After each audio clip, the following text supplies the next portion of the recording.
Assalamualaikum warahmatullahi wabarakatuh. Jira-jirtu obboleewwan kiyya qaqqaalii fi gaggaarii baga jiraatan siniin jecha gaafii yeroo irra hedduu gaafii wal fakkaataadhaaf namoonni hedduun na gaafachaa turtanii akkamitti iimeelii haarawaa banachuu dandeenyaa ka jettan karaa salphaan iimeelii osoo bilbila kanarraa qabdanii iimeelii sana itti fayyadamuu dhabuudhaan ofirraa dhaabdanii kallattumaan iimeelii haaraa banatte sanatti guutuu bilbila keessanitti akka fayyadaman sin garsiisa.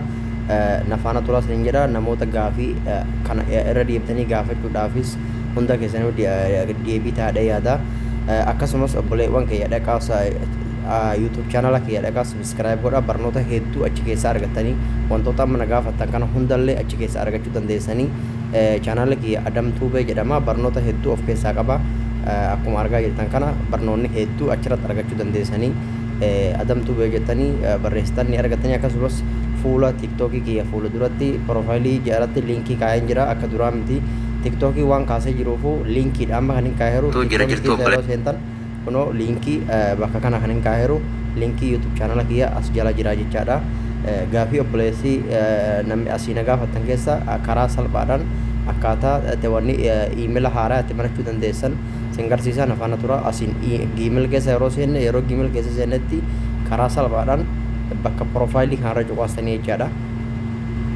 Profaayilii irra waggaa cuqaaftan kinoo fakkeenyaaf ani amma iimeela kan itti fayyadamuun alatti iimeela lama banadha. Iimeela haga barbaadan banachuu dandeessanii.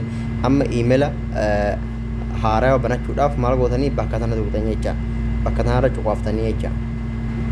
Erga bakka tanarra cuqaastanii kunoo akkanatti isinii baasa. Erga akkanatti isinii baasee bakka kanarra tuqxanii bakka Google dhumarra cuqaaftanii ergasii kallattumaan keessa isin galcha. Bilbilli keessan yoo paaswoordii qabaate yoo ishaaraa qubaa ta'ee lakkoofsa gaafa yoo ishaaraa qubaa ta'e ishaaraa qubaa isinii baasa. Ishaaraa qubaarra keessanii ergasii kallattii isinii banama.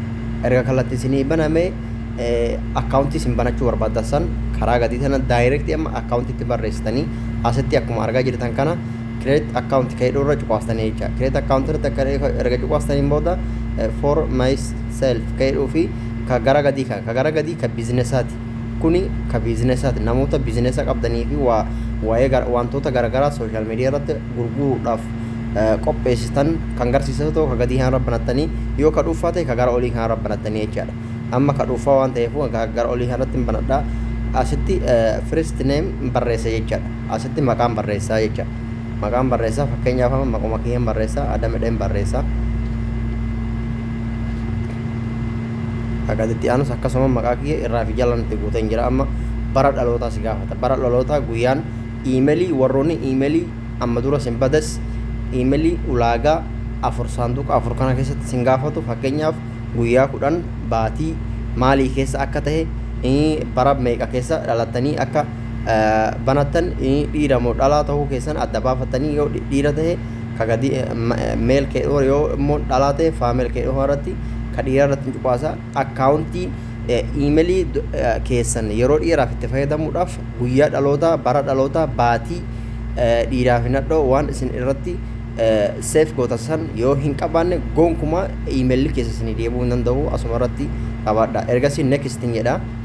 Erga next jedheen booda kallattii kanaan amma iimeeliin ani banuufi deemu sun maqaa kiyyaan akkamitti ta'e amma fakkeenyaaf Adam jedheen banaa tuqaa godheetiin Adam Sa'iid jedhe lakkoofsa iimeela namaa iimeela amma dura irratti hin qabne irratti hin dhaha jecha. Fakkeenyaaf akkana godhe ergasii next godha jecha.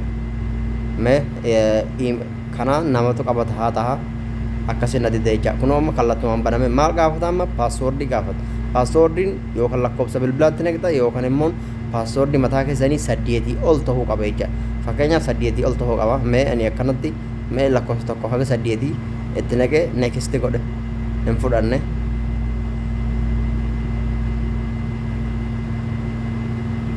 No haga godhanii itti naqee didee kanallee didee maal godhuu qaba lakkoofsa bilbilaan itti naqaa jecha akka ittiin bananne amma. Kunoo lakkoofsa bilbilaatti naqee naa baname. Amma maal sin gaafata lammatallee lakkoofsa bilbilaa sin gaafata.